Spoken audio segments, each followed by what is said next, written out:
Il est 18h47, la cuisine est en chaos. Ton enfant n'a pas encore mis ses chaussures, le dîner brûle. Et tu entends sortir de ta bouche « Parce que j'ai dit non, c'est tout ». La phrase exacte, le ton exact, ta mère. Tu t'arrêtes une demi-seconde, parce que tu te souviens exactement comment ça sonnait quand tu étais à sa place. Tu t'étais juré de ne jamais faire ça. Tu avais décidé d'être différent.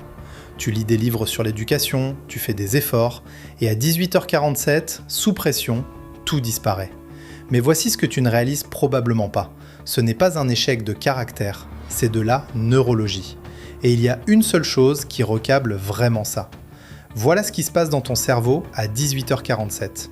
Les circuits parentaux, les modèles observés, entendus, absorbés, pendant les 7 premières années de ta vie, ne disparaissent pas. Ils deviennent les voies neurales les plus myélinisées que tu es, les plus rapides, les plus automatiques.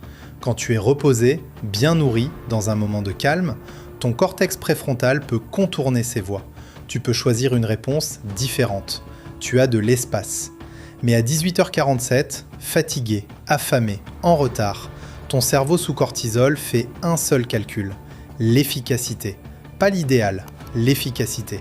Et les voies les plus rapides, ce sont celles de tes parents. Ce n'est pas une faiblesse, c'est une architecture. Plus tu es épuisé, plus tu reviendras au script que tu connais par cœur. Parce que c'est ce que le cerveau sous pression fait. Il choisit l'autoroute. Et cette autoroute a été construite avant que tu puisses décider quoi que ce soit.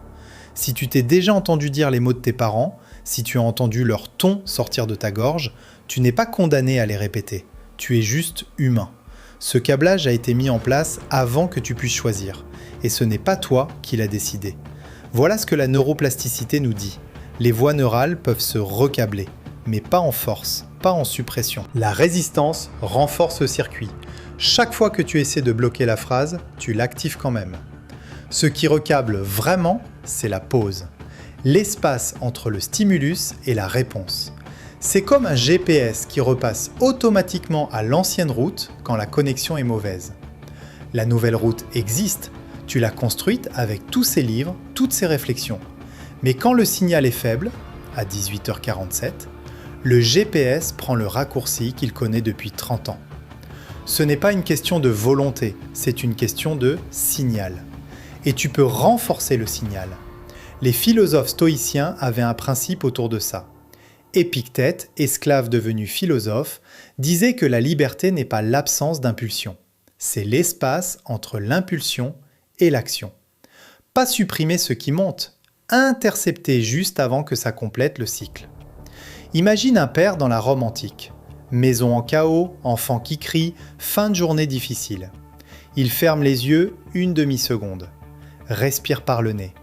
Rouvre les yeux. Et ce qui sort de sa bouche n'est pas ce qui allait sortir. Pas parfait. Différent. C'est ça la coupure du circuit. Pas effacer les mots de tes parents. Créer une fissure dans le circuit automatique. Juste assez grande pour qu'une autre réponse puisse passer. Je vais te donner 5 étapes. Et je t'avertis, la 3e va à l'encontre de tout ce que ton instinct te dit de faire. Étape 1. Installe l'encre physique. Choisis maintenant, dans le calme, une sensation physique qui sera ton signal d'interruption. Les 2 pieds à plat sur le sol, une main sur le ventre, un souffle lent par le nez. Entraîne-la dans des moments neutres. Mange ton déjeuner, prends conscience de tes pieds sur le sol. Fais-le 20 fois dans des situations calmes. Son cerveau, et le tien, l'enregistre comme une encre.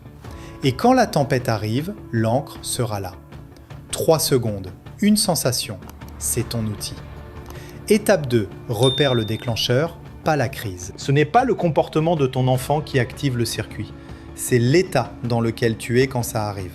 Fatigué, affamé, en retard, avec quelqu'un d'autre dans la tête. Commence à cartographier. Après chaque moment difficile, note juste quelle heure, à quel point j'étais épuisé, qu'est-ce qui s'était passé avant. Quand le cortex préfrontal peut anticiper le contexte à risque, il peut s'activer avant la crise, pas pendant. Une observation par jour, c'est tout. Étape 3, et c'est là que ça devient complètement contre-intuitif, ne résiste pas à la phrase, laisse-la venir, et coupe juste avant qu'elle sorte. Chaque fois que tu essaies de supprimer la réponse en force, que tu te dis intérieurement « non, ne dis pas ça, ne dis pas ça », tu actives le circuit. La suppression et l'activation empruntent une partie de la même voie. Ce n'est pas la suppression qui recable, c'est la pause. L'interruption propre, sans combat, sans la phrase montée. Pose les pieds, souffle, laisse-la passer, 1 seconde, juste l'espace. Étape 4, dis n'importe quoi d'autre. Pas la phrase parfaite, pas la réponse idéale du livre que tu as lu, juste pas les mots de tes parents. Ou attends, ou laisse-moi réfléchir. 2 syllabes qui ne viennent pas du circuit automatique. C'est une nouvelle voie neurale qui s'ouvre. Et chaque fois que tu l'empruntes, elle devient un peu plus facile à trouver. Une nouvelle phrase, c'est tout ce que tu as à faire. Étape 5, répare après. Pas demain, dans les 20 minutes. Si le circuit s'est complété, si les mots de tes parents sont sortis quand même, ne laisse pas la soirée se terminer sans une réparation courte et directe. Tout à l'heure j'ai dit ça, c'est pas comme ça que je veux te parler. Pas une longue explication, pas une séance de thérapie improvisée. Une phrase, et tu passes à autre chose. Quelque chose change dans le cerveau de ton enfant à ce moment-là. Il voit un adulte qui peut se tromper et se corriger. Pas un adulte parfait, un adulte réel. Et c'est plus précieux que la perfection. Laisse-moi te montrer ce que ça donne dans la vraie vie. Sans ça, il est 18h47, ton enfant renverse son verre d'eau sur la table. Le circuit se complète. Tu entends ta mère sortir de ta gorge. Ton enfant se ferme. Et toi, tu passes la soirée avec quelque chose de lourd dans la poitrine que tu ne sais pas tout à fait nommer. Avec ça, il est 18h47, même verre renversé. Tu sens la montée. Et tu sens aussi les 2 pieds sur le sol, ton encre. Tu souffres une fois et tu dis « Ok, prends des serviettes ». Pas parfait. Peut-être légèrement tendu dans le ton, mais différent. Et ça change quelque chose entre vous deux. L'intensité dans la pièce change avant même que tu aies fini ta phrase. Voici ce qui se passe si tu commences à pratiquer la coupure du circuit. Jour 1, tu rates la coupure. Le circuit se complète et tu t'entends encore. C'est normal, les voies neurales ne se recablent pas en une répétition. Ne l'interprète pas comme un échec. Jour 3, tu rates la coupure, mais tu la remarques dans la minute qui suit. Tu t'entends après coup. C'est déjà nouveau. La conscience métacognitive arrive avant la prochaine fois. Jour 5, tu coupes. 1 fois, peut-être 2. La phrase reste dans la gorge. Et ce qui sort à la place est maladroit, peut-être, mais différent. Laisse-moi te dire à quoi ça ressemble dans 6 mois. Ton enfant de 8 ans fait quelque chose qui t'aurait fait exploser avant. Il a menti sur ses devoirs, il a dit quelque chose d'impoli à table. Tu sens la montée. Le circuit cherche ses mots. Et tu poses une main sur le ventre. Ce qui sort de ta bouche, tes parents n'ont jamais dit ça. Une vraie question. Dis-moi ce qui s'est passé. Pas une accusation, une curiosité. Ton enfant te regarde une seconde. Il cherche la réaction qu'il connaît.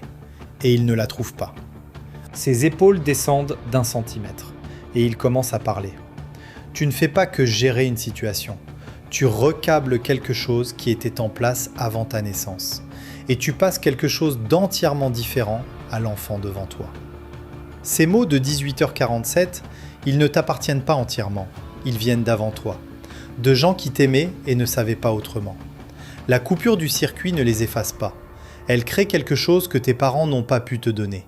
Un espace entre eux et toi. Et entre toi et ton enfant. Mais voici ce que les parents découvrent ensuite. Une fois que tu commences à couper le circuit automatique, tu te retrouves face à un vide, tu sais ce que tu veux ne plus dire, mais tu ne sais pas encore quoi mettre à la place.